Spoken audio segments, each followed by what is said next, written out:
Ja sa domnievam, že odluka cirkvi od štátu je cestou, aby sa cirkev stala skutočne nezávislou a slobodnou inštitúciou. A to platí pre akúkoľvek cirkev, pričom si samozrejme uvedomujem, že menšie a chudobnejšie cirkvi, ktorých majetok by bol oveľa nižší a nebolo by to pre nich ľahké, sa rovnako ako väčšia u nás katolícka cirkev jednoducho oslobodí od závislosti na politickej moci. Stáva sa slobodným so skupením svojich veriacich, svojich farníkov.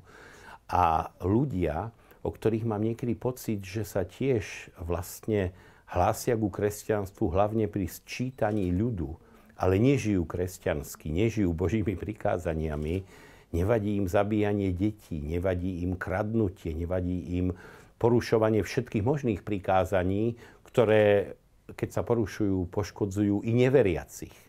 Teda i neveriaci človek porušuje Božie prikázania a škodí. Ako náhle bude cirkev združením zodpovedných veriacich, ktorí vedia, že preto, aby si svoju cirkev držali a podporovali, je to v ich rukách, bude to dobré.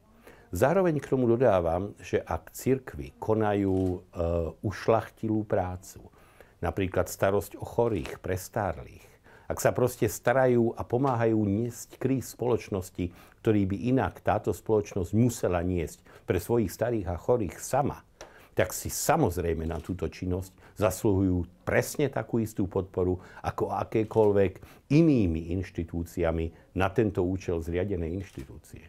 Zároveň už roky, ako jeden z mála, bojujem od porážky mečiarizmu vlastne už dlhé roky v parlamente za to, aby existovalo rovnocenné financovanie cirkevných a štátnych či súkromných škôl.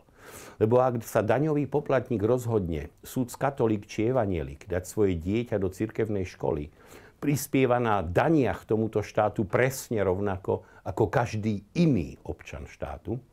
A za to, že sa dieťa naučí kráť a 5 a 3 a mama má emu, si zasluhuje škola akéhokoľvek druhu presne rovnaké peniaze na toho, ktorého to naučí, ako akákoľvek iná škola. Preto si myslím, že cirkev má byť oslobodená od štátu. Oslobodená od hľadenia na ruku, ktorá ho krmí a ktorá zároveň akýmsi spôsobom naznačuje, ako sa cirkev má chovať. Cirkevní hierarchovia všetkých cirkví majú reprezentovať svojich farníkov a majú hľadiť k Bohu a nie k politikom. A odluka cirkvi od štátu je cestou k takémuto stavu.